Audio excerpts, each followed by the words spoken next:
Chapter 4. More Trouble for Anne. "I think I'll ask the new vicar, Mr. Allen, and his wife to tea on Wednesday," said Marilla one day. "Oh, yes, please do," cried Anne excitedly. "Mrs. Allen is young and beautiful and has a very sweet smile. Can I make a cake for tea? Say yes, Marilla." Marilla agreed, and for the next few days, Anne planned what she would put in her cake.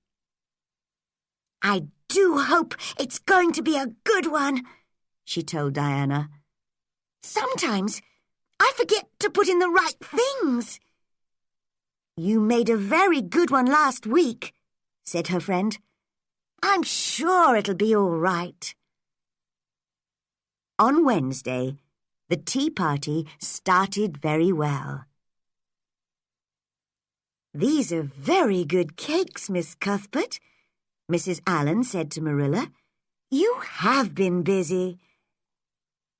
"Anne made this one specially for you, Mrs. Allen," replied Marilla. "Oh, well, I must try some," laughed the vicar's wife. But after the first mouthful, there was a very strange look on her face. "Is anything wrong?" asked Marilla. She ate a piece of Anne's cake herself. "Oh, Anne, what have you put in this cake?" she cried. Isn't it all right?" asked Anne, her face red. "All right? It's horrible. Don't try to eat any more, Mrs. Allen. Anne, you've put my medicine in this cake." "Oh, I didn't know. It was white and in a bottle. I thought it was milk," sobbed Anne. She ran upstairs and fell on her bed, crying loudly. But later that evening, when Mr. and Mrs. Allen went home, Marilla came to talk to her.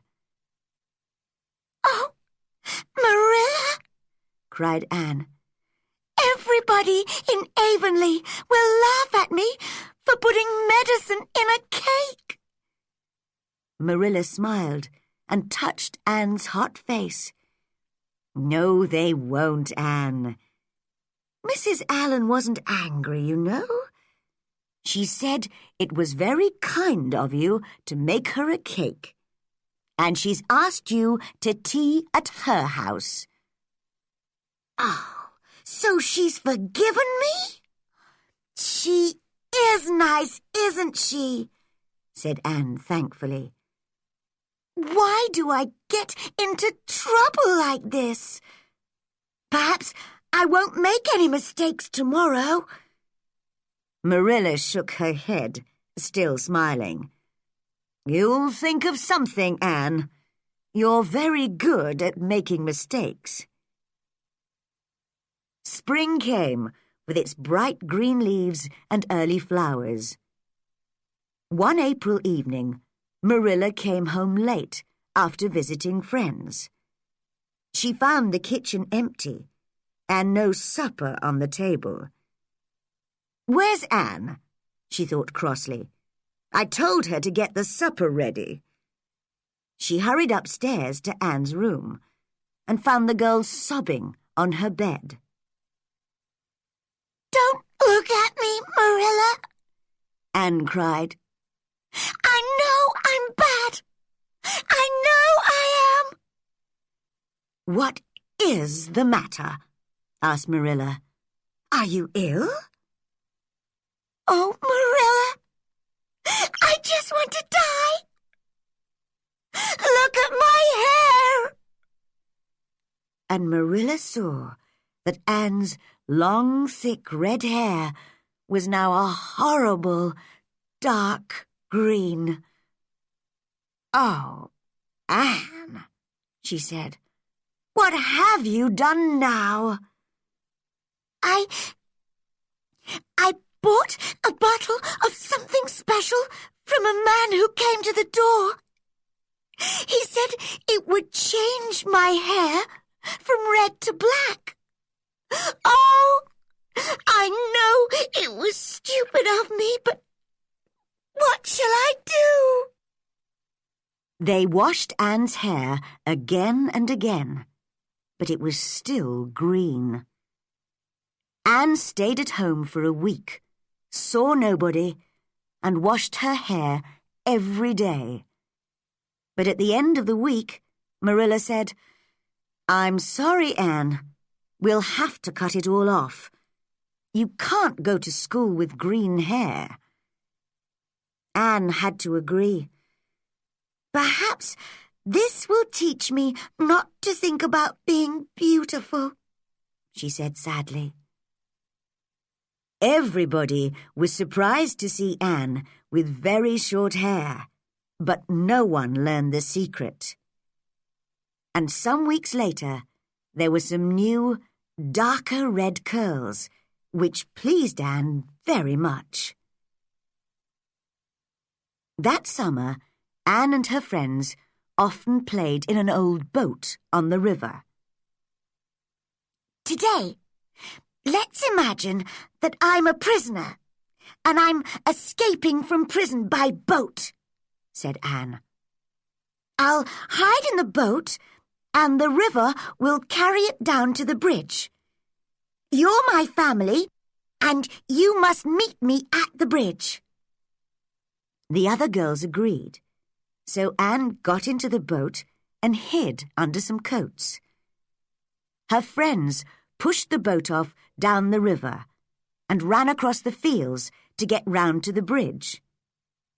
For a few minutes, the prisoner enjoyed the game, but then she suddenly felt wet and sat up. Water was coming in very fast through a hole in the bottom of the boat. Luckily, there were some trees by the river, and Anne saw a low branch over the water. She jumped up and caught the branch.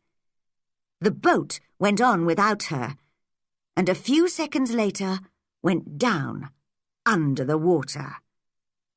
Her friends on the bridge saw the boat, but they did not see Anne under the tree. Oh, Anne's dead! The boat's gone down and she's in the river! They screamed, and ran back to the village for help. Poor Anne could not move. She held on, but her arms were getting tired, and she knew that she would fall in a minute. Suddenly, there was Gilbert Blythe in his boat. "Anne Shirley?" he cried. "What are you doing there?" He did not wait for an answer, but quickly helped Anne into his boat. She didn't say a word. When they arrived at the bridge, she got out and turned away. "Thank you for helping me," she said coldly. But Gilbert jumped out and put a hand on her arm. "Anne," he said quickly, "I'm sorry I called you carrots.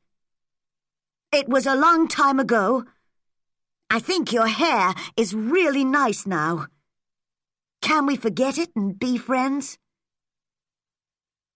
For a second, Anne wanted to say yes, but then she remembered standing alone in front of the school children all afternoon because of Gilbert.